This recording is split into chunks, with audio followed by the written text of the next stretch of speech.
Star Wars The Rise of Skywalker is now just under 5 months away from its official release by writer and director J.J. Abrams and Chris Terrio, as well as creator George Lucas. This is Mike Zero. Make sure to subscribe if you are new to the channel for future Star Wars content.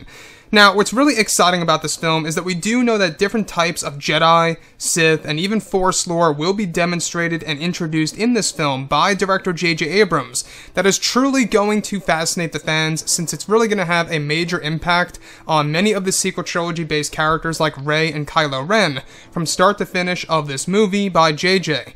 Now, these past couple of weeks or so, we've been learning a whole lot more about this film, and when it all comes down to one of the concept art descriptions, this is where things begin to get very exciting for Episode 9. Now, specifically, a description of Kylo Ren and his Knights of Ren entering of what's described to be the Dark Spire, where they are in search of a place called the Shrines of the Sith location, which is a place full of ancient Sith statues and ruins. It's said that eventually Kylo reaches the statue of Nile Ren after following the Forger, who guides Kylo to this statue, where the Forger explains that he had once trained Snoke and even Darth Plagueis. However, it's described that Nile Ren has his own book and manuscript, where the Forger explains that Nile was the one to teach Plagueis the path to creating life, and that it was Nile Ren all along who was the first to discover this ability through the midichlorians mixed with a different unknown microorganism that resides over in the Beyond.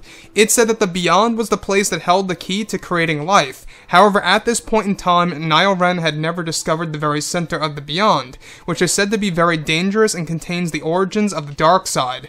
The scenery during this moment is said to be very dark and grim, where as the Forger tells his story, he hands the knights updated weapons and material that they use later on in the film.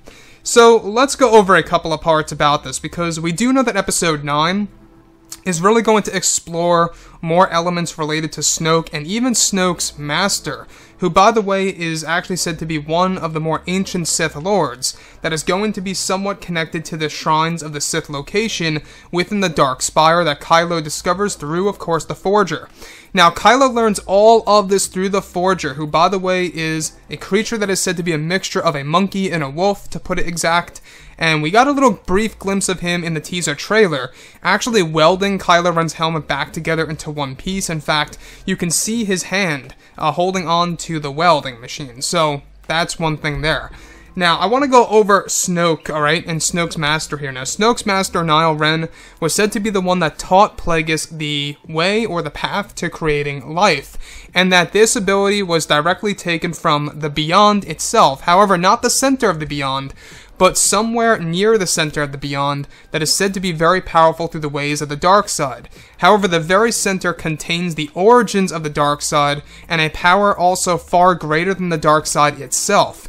So that's a very interesting side, because we do now know that in, of course, The Phantom Menace, Attack of the Clones, and even Revenge of the Sith, we had this whole setup of Palpatine.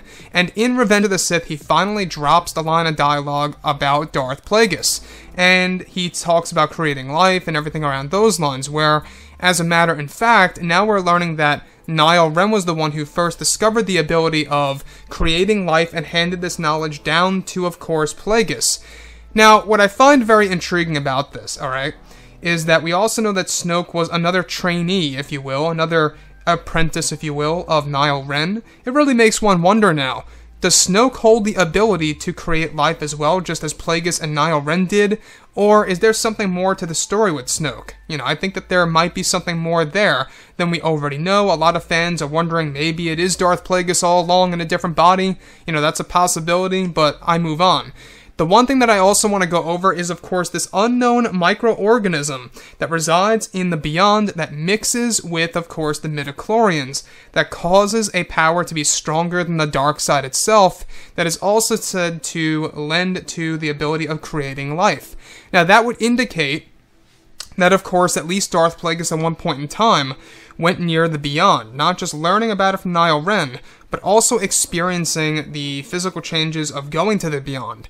And what I like about this is that we will be learning about the Beyond and what it really is in The Rise of Skywalker. We do know that it holds a big connection to the unknown regions. We do know that. So, for all we know, it could be the very edge of the unknown regions, like basically leaving the galaxy, or it could very well be another galaxy, for all we know, or could very well be a different realm or dimension. Now, what I like about this, though, is that we do know that creating life is a big deal in Star Wars, and whenever Palpatine dropped that line of dialogue to Kylo Ren, or should I say to Anakin Skywalker, in Revenge of the Sith, a lot of fans always thought, maybe it was Palpatine who created Anakin, and now, with all the hints and indicators that have been dropping, not just in all the leaks that we've been going over, but also in the comics, Palpatine may have very well created Anakin and is going to be considered Anakin's father in The Rise of Skywalker by JJ.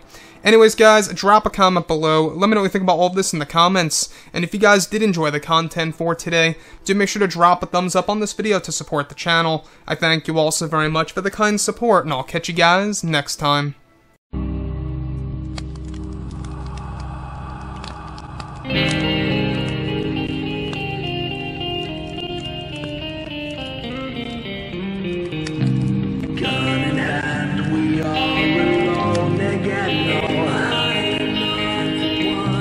Night to moon, we hear them moans again.